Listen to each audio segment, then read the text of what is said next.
নবীর মিল্লাত দিয়ে রে। যদি কোন ব্যক্তি দুরূদ পড়া উম্মত হইয়া থাকে, কোন ব্যক্তি যদি শয়নে স্বপনে নবীজির দিদার লাভ করতে চাও, তাহলে বেশি বেশি দুরূদ আদায় করো। বেশি বেশি দুরূদ আদায় করলে নবীর দিদার পাওয়া যায়। বেশি বেশি দুরূদ আদায় করলে যদি তুমি জাহান্নামীও হইয়া যাও, জাহান্নামের গেইটে দেখবা দয়াল নবী তোমার জন্য দাঁড়িয়ে আছে। জাহান্নামের গেইটে যাকে পাওয়া যাইবে, চোখ মুবারকের বাণী জোরেতে থাকিবে।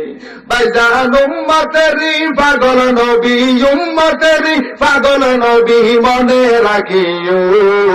মন যদি দিতে হয় নবীকে দিও, হায় হায় মন যদি দিতে হয় নবীকে দিও। বলুন ভালো যদি বাঁচতে হয় নবীকে বাসো।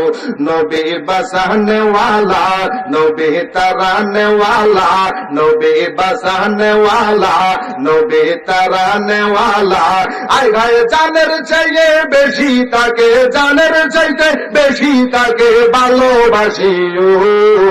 মন যদি দিতে হয় নবীকে দিও, আয় হায় ভালো যদি বাঁচতে হয় নবীকে বাসুন। সুবহানাল্লাহ। আমার ভাইয়েরা, বাবারা, বন্ধুরা,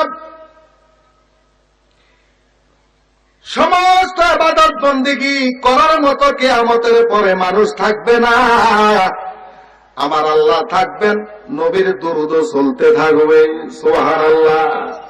আমাদের দেশে আরেকটা গ্রুপ বাইর হয়েছে, আমরা রে কয় বেদাতি। কি কয়? কি লেগে বেদাতি কয়? আমরা বিভিন্ন আইটেমের দুরূদ পড়ি, নবীরে দাঁড়াইয়া সালাম দিয়ে লেগে বেদাতি কয়। কথা কোন ঠিক কিনা? আমি জানতাম চাই নবীরে ভালোবাসিয়া যদি, নবীরে মোহাব্বতে দাঁড়াইয়া যদি বেদাতি হওয়া যায়, তোদের কথায় আমাদের কিচ্ছু যায় আসে না। দয়াল নবী যদি গোলাম হিসেবে কবুল করে নেয়, আমাদের আর কোনো যাওয়া না। কথা বলেন ঠিক কিনা?